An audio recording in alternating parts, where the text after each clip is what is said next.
Ajax. By Sophocles. Characters in the play: Athena, Odysseus, Ajax. Chorus of Salaminians. Tecmessa, concubine of Ajax. Messenger. Teucer, half-brother of Ajax. Menelaus. Agamemnon. Odysseus, child of Ajax and Tecmessa. Attendants, heralds, etc. Scene: before the tent of Ajax in the Greek camp at Troy. It is dawn. Odysseus is discovered examining the ground before the tent. Athena appears from above. Athena, son of Laches, ever do I behold thee, scheming to snatch some vantage o'er thy foes. And now among the tents that guard the ships of Ajax, camped at the arm's outmost verge, long have I watched thee hunting in his trail, and scanning his fresh prints to learn if now he be within or forth, skilled in the chase. Thou seemest as a keen-nosed Spartan hound. For the man but now has passed within his face, and slaughterous hands streaming with sweat and blood. No further need for thee to peer about inside these doors, but say what eager quest is thine, that I who know may give thee light. Odysseus. Voice of Athena, dearest of gods to me, how clearly, though thou be invisible, do I hear thy call, and seize it with my soul, as when a bronze-mouthed Tyrian trumpet sounds. Rightly thou judgest that on a foe's trail, broad-shielded Ajax, are ranged to and fro. Him, and no other, I have long been tracking. This very night against us he has wrought a deed incredible, if in truth is he. For we know nothing sure, but drift and doubt. Gladly I assumed the burden of this task. For not long since we found that our whole spoil had been destroyed, both herds and flocks slaughtered by some man's hand, their guardians dead beside them. Now this on him that all men lay this guilt, and the scout who had seen him swiftly bounding across the plain alone with reeking sword, informed me and bore witness. I forthwith, darting in hot chase, now pick out his tracks, but now, bewildered, know not whose they are. Timely thou comest, as in past days, so in days to come I am guided by thy hand. Athena. I know it, Odysseus, so on the path betimes, a sentinel friendly to thy chase I came. Odysseus. Dear mistress, do I labour to good purpose? Athena. No, 'twas by yonder man these deeds were wrought. Odysseus. And why did he so brandish a frenzied hand? Athena. In grievous wrath for Achilles' panoply. Odysseus. Why then upon the flocks did he make this onslaught? Athena. Your blood he deemed it was that stained his hand. Odysseus. Was this outrage designed against the Greeks? Athena. He had achieved it too, but for my vigilance. Odysseus. What bold scheme could inspire such reckless daring? Athena. By night he meant to steal on you alone. Odysseus. Did he come near us? Did he reach his goal? Athena. He stood already at the two chiefs' doors. Odysseus. What then withheld his eager hand from bloodshed? Athena. 'Twas I restrained him, casting on his eyes o'ermastering notions of that baneful ecstasy that turned his rage on flocks and mingled droves of booty yet unshared, guarded by herdsmen. Then plunging amid the thronging horns he slew, smiting on all sides, and won what he fancied. The at Iliad with the captives he was slaughtering, now 'twas some other chief on whom he fell. And I, while thus he raved in maniac throes, urged him on, drove him into the baleful toils. Thereafter, when he had wearied of such labours, he bound with thongs such oxen as yet lived, with all the sheep, and drove them to his tents, as though his spoil were men, not horned cattle. Now lashed together in the hut he tortures them. But to thee too will I expose this madness, that seeing thou mayst proclaim it to all the Greeks. Boldly await him here, nor apprehend mischance, for I will turn aside his eyes, foiling his vision lest he see thy face. She calls to Ajax within the tent.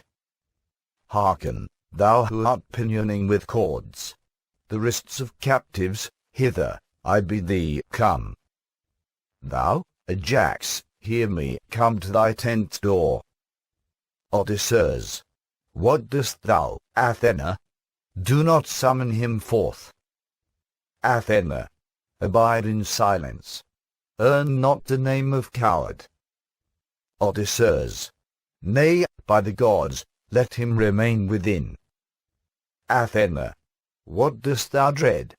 Was he not once a man? Odysseus.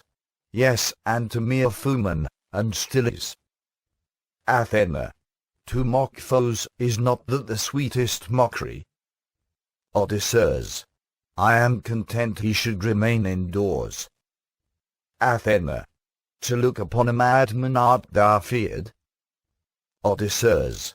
Had he been sane, no fear had made me shrink. Athena.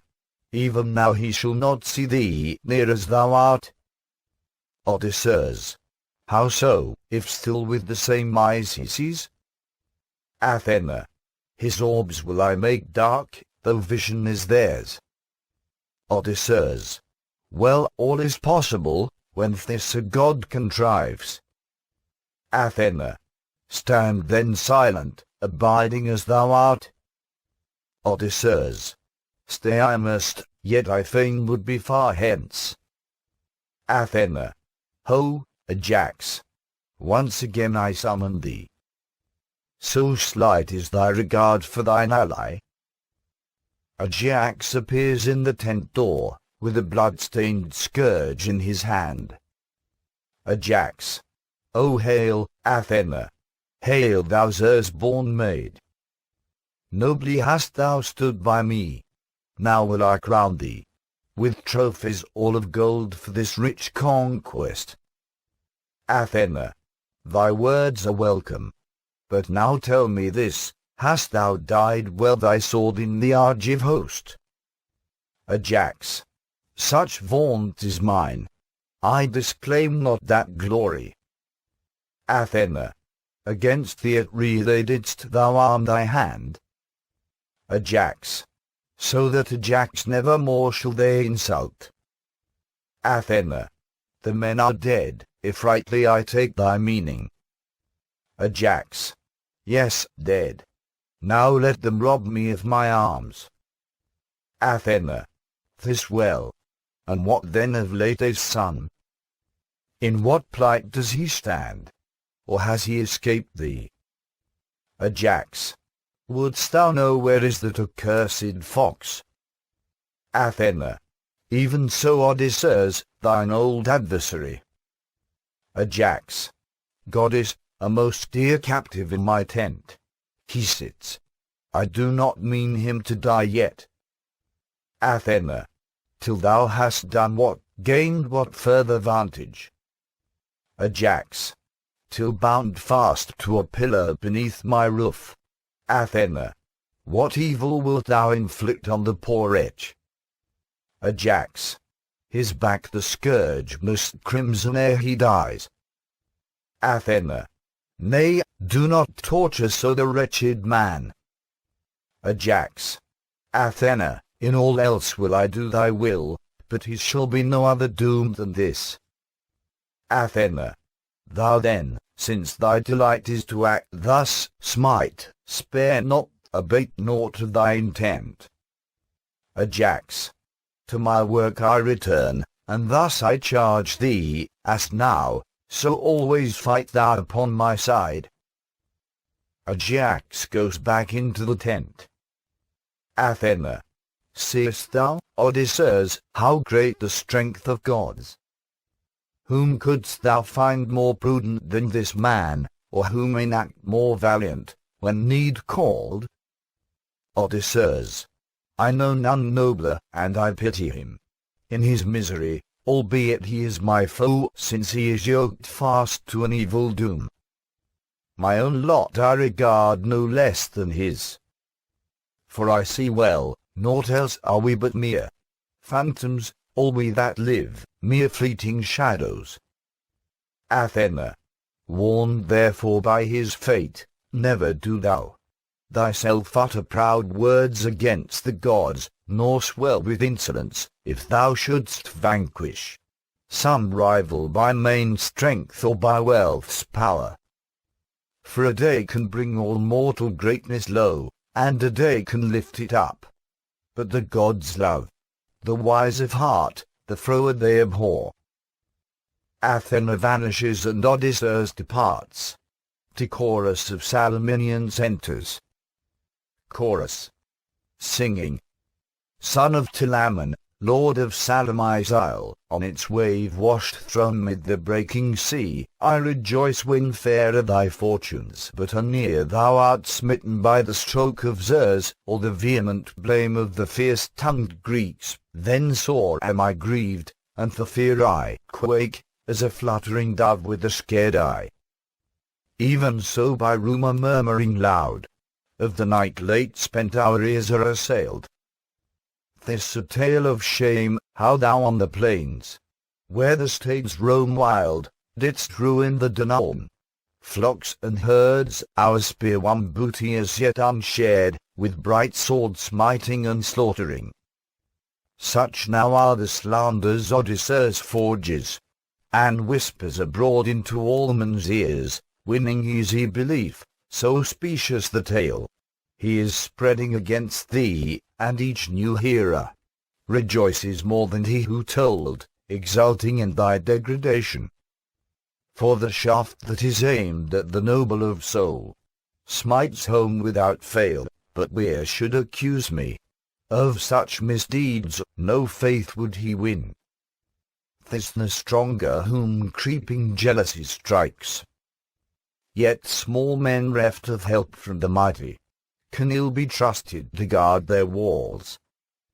Best prosper the lowly in league with the great, and the great have need to be served by the less. But none to the knowledge of such plain truths may lead minds witless and froward. Even such are the men who murmur against thee, and vainly without thine aid, O king, we strive to repel their accusing hate. For anear they are safe from the scorn of thy glance, they chatter and screech like bids in a flock, but smitten with dread of the powerful vulture, doubtless at once, shouldst thou but appear, they will cower down dumbly in silence. Was it the Tauric Olympian Artemis? Oh, the dread rumour of woe, parent of my grievous shame, who drove thee forth to slaughter the herds of the people, in wrath perchance for some unpaid for victory, whether defrauded of glorious spoil, or offerings due for a stag that was slain? Or did the bronze-clad demon of battle, aggrieved on him who scorned the might of his succouring spear, plot revenge by nightly deception? Near of itself had thy heart, son of Telamon, strayed into folly so far as to murder flocks and herds. Escape from heaven-sent madness is none, yet Apollo and Zeus avert these evil rumors of the Greeks.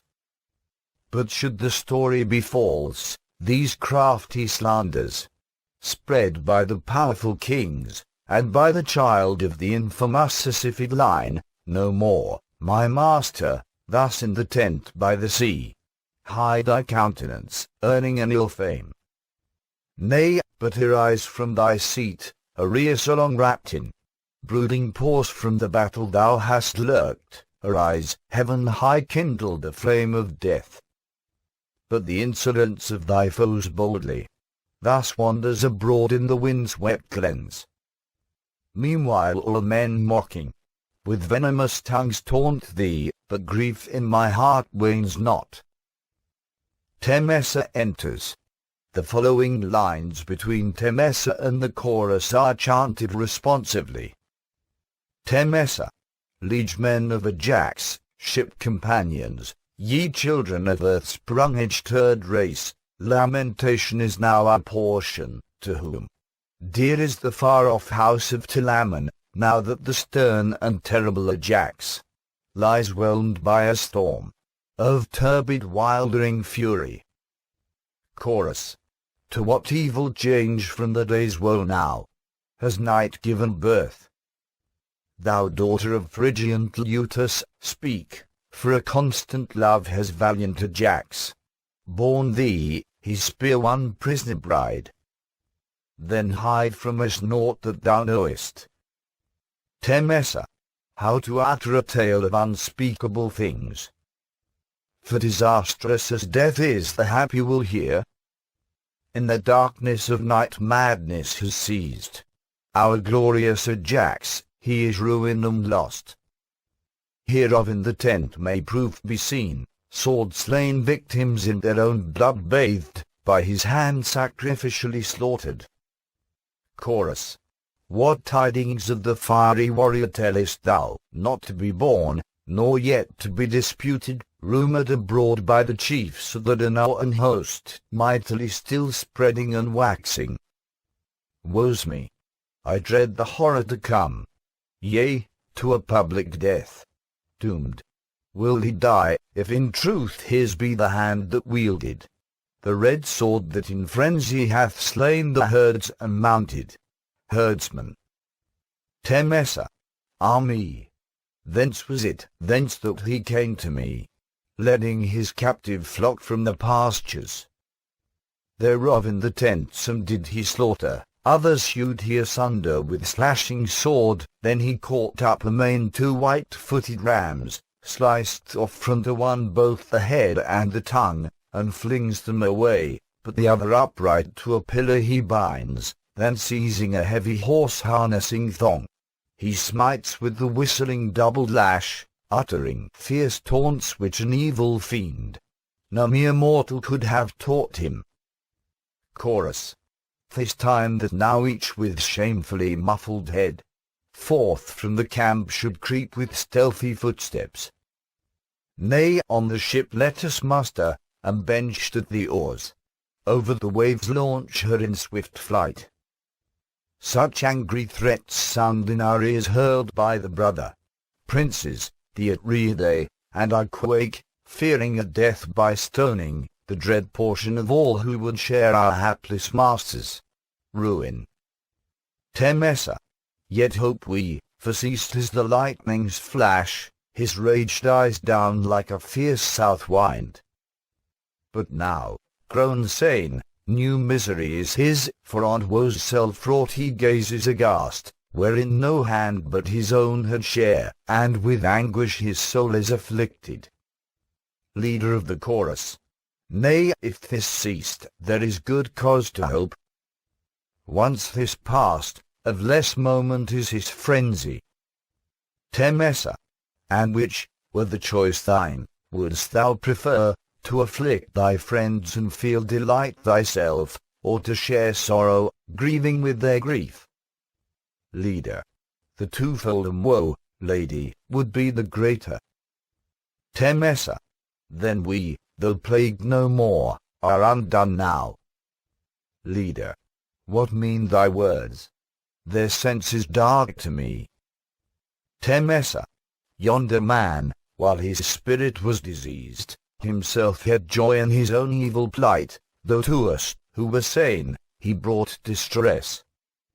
But now, since he has respite from his plague, he with sore grief is utterly cast down, and we likewise, no less than heretofore. Are there not here 2 woes instead of one? Leader. Yes, truly.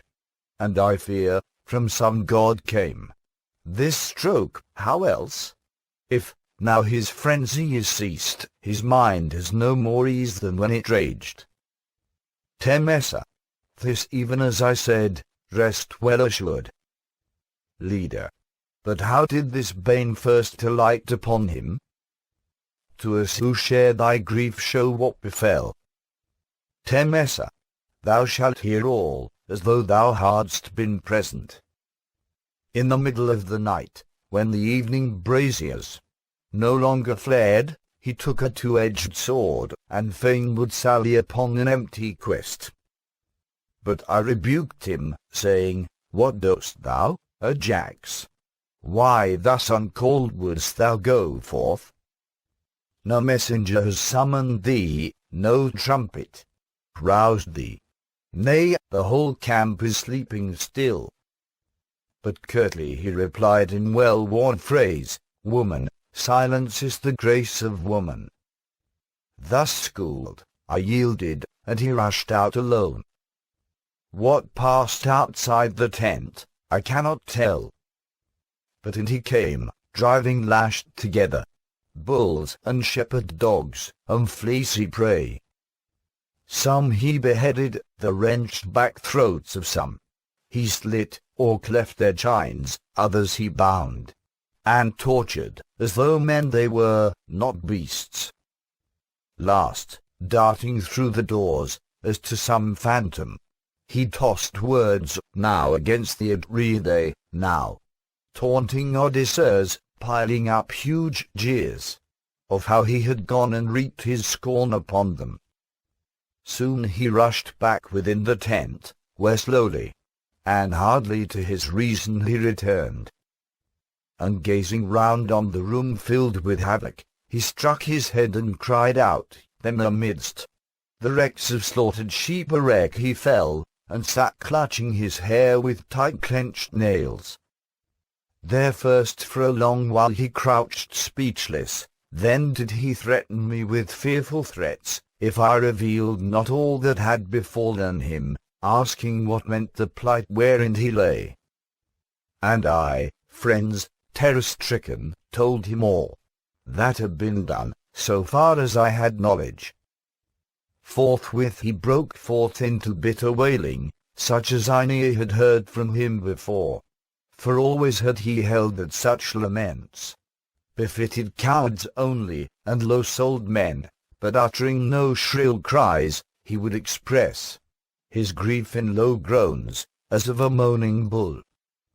But now prostrate beneath so great a woe, not tasting food nor drink, he sits among the sword-slain beasts, motionless where he sank. And plainly he meditates some baleful deed, for so portend his words and lamentations. But, O friends, 'twas for this cause I came forth. Enter and help, if help at all you can, for by friends' words men so bestead are won. Leader. Child of Plutus, fearful of thy tidings, that our prince has been maddened by his griefs. Ajax. Within, alas! Woe, woe! Tecmessa. Soon, I fear, worse will follow. Heard you not? 'Twas Ajax. Oh, how dreadful was that cry! Ajax. Alas! Woe, woe! Leader. He seems either still frenzied, or else grieving for his past frenzies, now he sees their work. Ajax. Alas! My son, my son! Tecmessa. Woe's me! Odysseus, this for thee he calls. What can he purpose? Where art thou? Ah, woe!